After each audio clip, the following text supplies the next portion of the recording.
Oregon boat races Liberty in a game that should excite Oregon fans.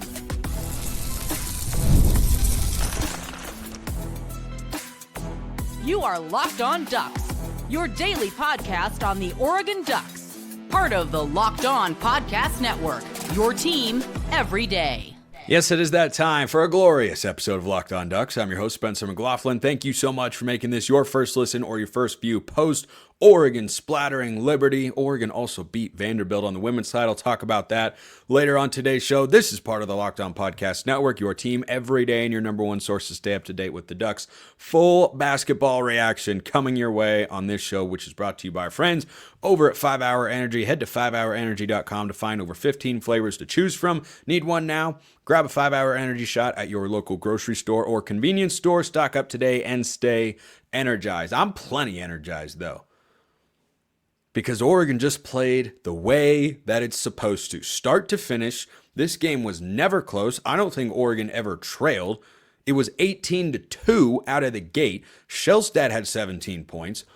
Biddle ended the game with not as big of an impact as he could have had, but guess what? He didn't need to. He had 14 points, 10 rebounds, and a block shot. And guess what? If he'd really wanted to, or if Oregon had needed to, he could have had 28 and 20. This was a splattering. This was a beatdown. This was an annihilation. This was two completely different classes of teams.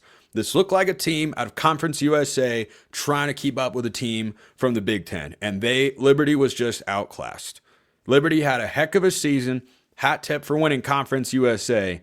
I said going into this game, you keep them under 10 threes, you probably win the game. You might even do it comfortably. Oregon holds Liberty to, drum roll please, 8 of 37 from beyond the arc.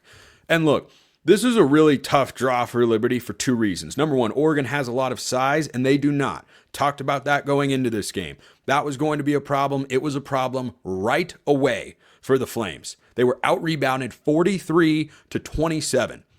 Oregon had 11 steals in this game. The Flames never got into an offensive rhythm.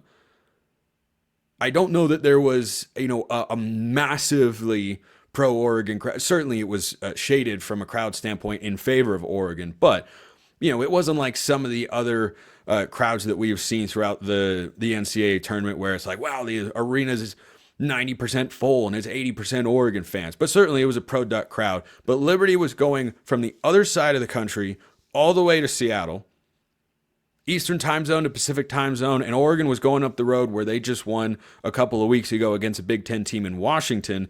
And yeah, Liberty is not as good as Washington. Oregon led this game 44-20 at the half. It was quite literally the best half of basketball Oregon has played this year outside of the 50-point first half against Michigan State. That game, because of the caliber opponent, that half was the best they've played all year. But this is what they did in this half. Oregon was dominant at the defensive end of the floor. Their activity was really good. Dana talked about that during the broadcast. And offensively, they came out and they were hitting shots. They started 4 of 8 from 3. If Oregon starts 4 of 8 from 3, you have problems. I said coming into this game that Liberty was a team that shoots a lot of threes. Oregon hasn't actually hit double-digit threes very often. They're 5-1 when they make 10 or more threes.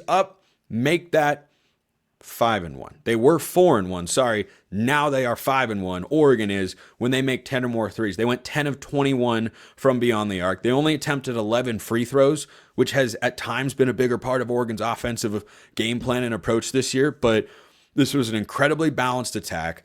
Oregon is going to be really well rested. So is Arizona. I'll talk about them in the second segment because that's who Oregon has on Sunday for the right to probably play Duke in the Sweet 16.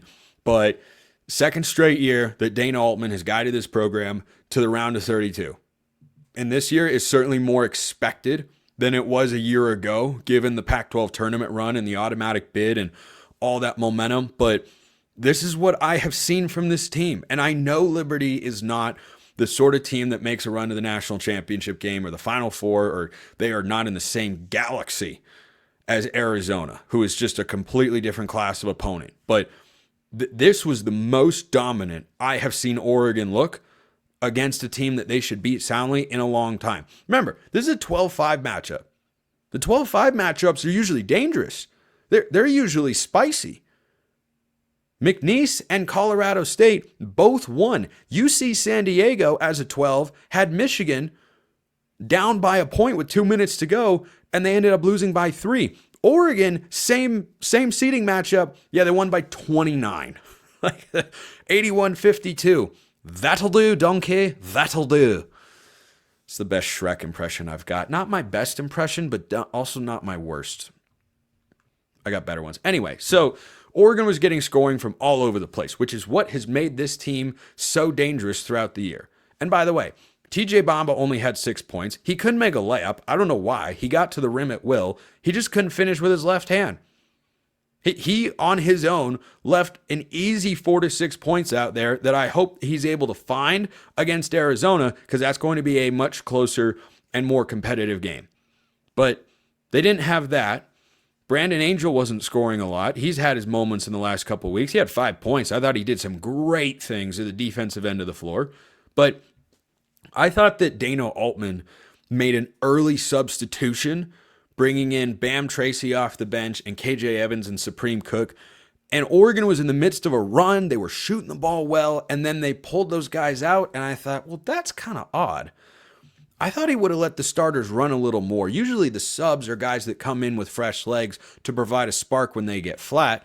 But it turns out in this game, the substitution patterns wouldn't have mattered. Oregon was just bigger, faster, stronger in every single area of the game. They only attempted 11 free throws, more than Liberty, who couldn't make their foul shots. A real sign of a team that is tired and out of it and has undergone a long trip. A team that's not making free throws. They went 4 for 8, and they weren't attempting very many. And 8 of 37 from 3. Yeah, that's another sign. Oregon held them to 33% shooting from the floor. Oregon shot 54% from the field. The dominance on the glass cannot be overstated. Oregon was able to get any rebound that it wanted to. KJ Evans had 7 rebounds to go with his 6 points off the bench. Supreme Cook, most involved he's been in a while, which I think is great. I love his energy off the bench. He had 6 points and 6 rebounds, but Biddle had 10. Those 3 guys combining for 23 rebounds. Liberty as a team had 27. They just simply got outclassed. So I loved watching this game because I thought right after it ended, that right there, that is what this Oregon team can be. There's no reason they can't play at that level game in and game out. It's hard. It's college basketball. Arizona is going to make it a lot tougher. They're a higher caliber of athletes. Caleb Love is really good. Liberty was a fun story for the Flames fans this season in Conference USA. But Oregon was just simply better, and they played like it. You know what? When teams are better, they don't always play like it. You know, Michigan State was letting Bryant hang around for longer than they should have. Michigan State's a way better team than Bryant. Or, you know, you go throughout the tournament, and you can find a lot of examples of teams that did not play as well as Oregon did here. Still ended up winning sometimes, but you looked at it and went, boy, Alabama, for instance, in the East region with Oregon, they won in the first round. Robert Morris, the 15 seed, was giving them a bit of a push. So I think the Ducks just had an outstanding performance. This is a great start to the tournament. 25th win overall of the year. And, you know, when they lost that Big Ten tournament game to Michigan State, I said I wasn't worried. I felt pretty good. Not this good coming into the game against Liberty, but I felt pretty good. Hard to not feel great right now. Arizona is going to be tough. Arizona is going to be really tough. But I cannot imagine how this game could have gone better. It was a fast start. Liberty never made a run to make it close. Oregon, for the most part, kept their foot on the gas pedal, but it just didn't matter all the time because they were just better than Liberty in every single area of the game. This was a complete performance. Offense, defense, special teams. Kidding. We're playing basketball here. But Oregon did everything well. Everybody contributed. This was the depth of Oregon showing out. I was so excited last year when they added TJ Bamba and thought, I think this Oregon team's really good. This is what I saw. This right here. So round of 32 for the second straight year. Find me the list of programs that can say that. It's not a big list. So the Fire Dana Altman crowd, I'm sorry, you don't have any kindling for that fire right now. Because Dana Altman is in the round of 32. one win away from the Sweet 16, but that is going to be hard.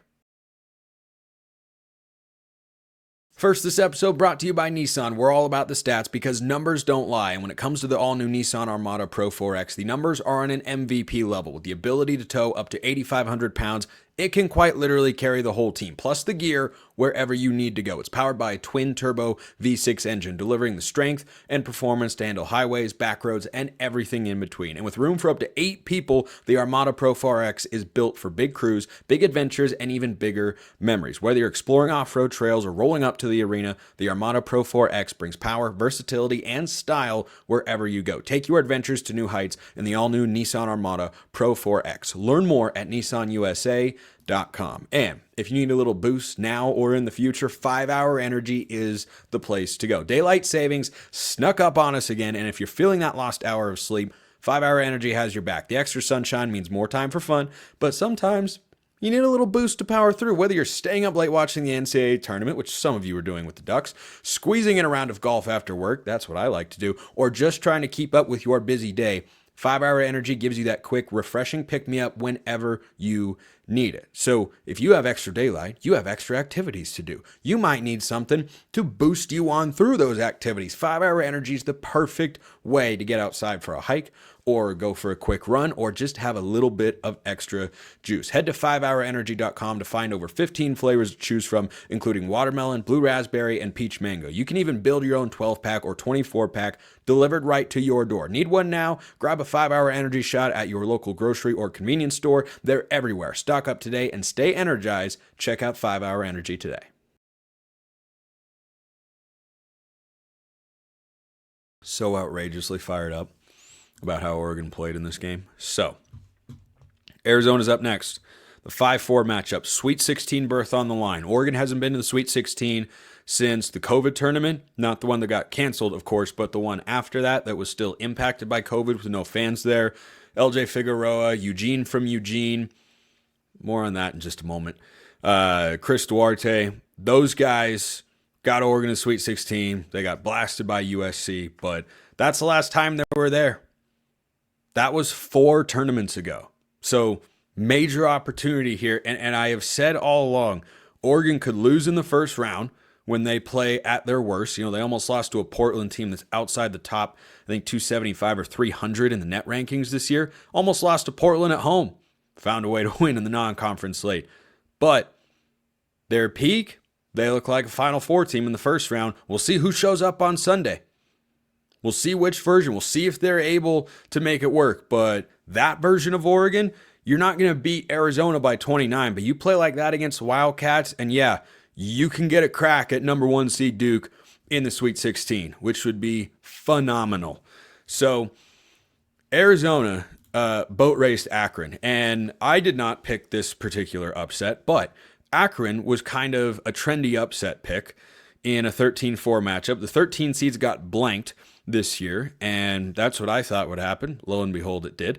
The Locked On Ducks bracket group, by the way, looking pretty solid. Some people are doing better with their brackets than others, but hey, there's a long way to go. It's only the first round, second round games, points double. And it's, you know, like, whose line is it anyway? Everything's made up and the points don't matter. So, Oregon, Arizona. Speaking of Eugene from Eugene, a phrase coined to describe Eugene Omarui, or just kind of give him a nickname, by the late Bill Walton. It sucks that he is not going to get to watch this game. It really, really does. This was a game he was almost always a part of in the Pac-12 days. You know, in the regular season matchups, when I think Oregon play in Arizona, I think Bill Walton and Dave Pasch or Roxy Bernstein on the call. And same thing for Oregon UCLA. Oregon UCLA could only meet in the Final Four. But here's Arizona, a Big 12 team that started slow, has caught on. They did the traditional Dana Altman. Get off to I think Arizona started the season. Let me pull it up real quick. I think they started the season like 2-5. Or something in that realm. They started the season 3-4, and 4-5. They were 4-5. Then they started to rattle things off, picked up a couple ranked wins in Big 12 play, settled down, and Tommy Lloyd's got the boys playing some pretty darn good ball. But they just boat raced Akron 93-65. More points allowed, more points scored. Arizona definitely is an explosive offensive team, and that's because they have a guy who should be very familiar to all of you in Caleb Love. Legend of the Pac-12. I mean, he was at North Carolina first, but he was at Arizona, or he has been at Arizona. This is either his second or third year, I forget. But he has been a thorn in Oregon's side in the matchups that they have played. Now, in the Pac-12 last year, Oregon beat Arizona in each of the 2 regular season meetings. Not every player is the same on either side, but there are definitely plenty of similarities, most notably Caleb Love and Jackson Shelstad, of course. But Caleb Love actually only had 10 points in their win over Akron, which is pretty darn impressive. You know, they had 5 guys in double figures against Akron, who, again, even some national analysts were saying, this is an upset. Look out for Akron here. Well, Zips didn't have much of a chance. Jaden Bradley led the way for them with 19 points. Trey Townsend had 16 points as well for Arizona. So, like Oregon, at least, you know, I haven't watched the Wildcats all season long, but it's a very Oregon-style game in that they showcased a lot of depth and they played well at both ends of the floor. Anytime you hold an opponent, no matter who it is, under 70 points, any coach is going to feel good. And when you score 93, there's not a single coach in the country who'd say that's not enough. So last year, in the 2 regular season meetings, Oregon lost to Arizona 103-83. That was in Tucson. That game got away from them. And 78-87 at home. Now, that 87-78 home loss was a game where Caleb Love went crazy. I mean, legitimately crazy. He had like 36 points or so. That was actually exactly how many points he had in that game. 36 on 18 shots. He was 5 of 8 from 3. So first 2 games, Oregon couldn't play a lick of defense. Then, with their season on the line, in the Pac-12 tournament, in a neutral site game, Oregon beat Arizona after, again, getting outscored by an average of 14.5 per game in the 2 losses. They turned around and won. Why? Who wants to guess? Why don't you go ahead and guess why Oregon figured it out and beat Arizona when they absolutely had to? What do you think shifted? They scored 78 in the first matchup, 83 in the second, lost both games. What do you think changed? That's right, defense. And Oregon's defensive activity in this game against Liberty was outstanding. They had 11 steals. Anytime you're hitting double digits in steals, you're doing something right. TJ Bamba had 4 of them on his own. He's an all-conference defender for a reason. Nate Biddle, maybe the best shot blocker in the conference, also an all-defense selection in the Big Ten. So those 2 guys are where it starts, but the energy from guys like Jackson Shelstad or Keyshawn Bartholomew or contributors defensively like Brandon Angel or KJ Evans are going to be really, really important in this game because I think Oregon is an incredibly capable offensive team. I don't know if against Arizona they're going 10 of 21 from 3. I would not want this game to get into a track race. I don't want a shootout, something that looks like 67-59. Both teams under 70. I like Oregon's chances to win with both teams scoring under 70 more than I do both teams scoring over 80. I think that leans into what Arizona wants to do. They're an explosive and incredibly capable offensive team. But, you know, Shelstad and Kuznard both had 20 points. Shelstad had 21. Kuznard had 20 when Oregon beat Arizona in Las Vegas. A game, by the way, that Oregon trailed by 10 at the half. 33-23, but then they put up a 44 spot in the second half. They went plus 18. They kind of Michigan Stated Arizona a year ago with what the Spartans did to Oregon this past year. So, you know, this is a much deeper Oregon team. This is a different Arizona team, certainly. Jaden Bradley was on last year's team. So too was Caleb Love, but they had Umar Ballo, who's now over at Indiana, notably not playing in the tournament this year. But hey, sometimes guys think the grass is greener. It is not. But alas, Arizona is still a really good team. So getting to the Sweet 16 is going to be a challenge. But to have the opportunity, this is what I expected. You got to go out, and in a win-or-go-home situation, you got to be able to deliver. But this is what I expected from this Oregon team before the season began. You should make the tournament, no problem. You should be able to at least win a game or two. And if they are able to beat Arizona, I would tell Duke to absolutely watch out, because this Oregon team could lose to anybody. They could beat anybody. I wouldn't have been surprised if they'd, come out and been kind of lackadaisical, I think is the proper pronunciation, and Liberty hit a bunch of threes and they lost in the first round. I think that was always as likely as this Oregon team going to the Final Four. A reminder, they have beaten Wisconsin, a 3 seed who's in the second round, Alabama, a 2 seed who's in the second round, Texas A&M, a 4 seed who's in the second round. And they were one half of just average basketball away from beating Michigan State, a 2 seed who's in the second round, and they almost beat them on the road. So they can play with anybody. I truly believe that. When they are fully dialed in at the defensive end of the floor, that's what it comes down to. At Southern Utah, our head coach, Rob Jeter, when I interview him each week before a game for the pregame on the radio, I always ask him, what's the biggest key to victory? And he ends every interview the same way. Slaps the table twice and goes, defense. And then he walks away. And that's how it ends. That's where it's at for Oregon. Defense is going to win Oregon this game against Arizona. If they go to the Sweet 16, I will be such a happy man. So, the Pac-12, what is dead may never die. Speaking of what is dead may never die, Oregon basketball went from all the way down to, oh my goodness, how back are we exactly? How back are they over there for Kelly Graves? The NCAA tournament is here, and so is the bracket breakdown. Locked On Podcast Network and Amazon Fire TV channels are teaming up to deliver NCAA tournament coverage like never before.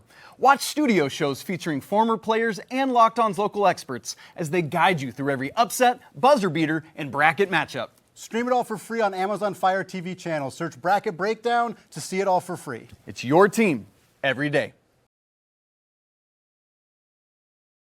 So the Oregon men weren't the only team winning on Friday. Baseball won, and Kelly Graves is kind of sort of back. Not to the Sabrina level quite yet, but for the 10th time in his career, which I believe is the most of any coach, Kelly Graves won as a 10 seed. Dude is lethal as a 10 seed. And Oregon beat Vanderbilt, the 7 seed, and they take on Duke next. I'll get to why that's tougher than what Oregon has to deal with for Dana Altman's squad in just a moment. But this is just such a phenomenal bounce back season. I said going into this tournament that Oregon season is already a success. Anything you get from here is just an added bonus. Well, here's an added bonus. Oregon outplayed Vanderbilt, who's a good team.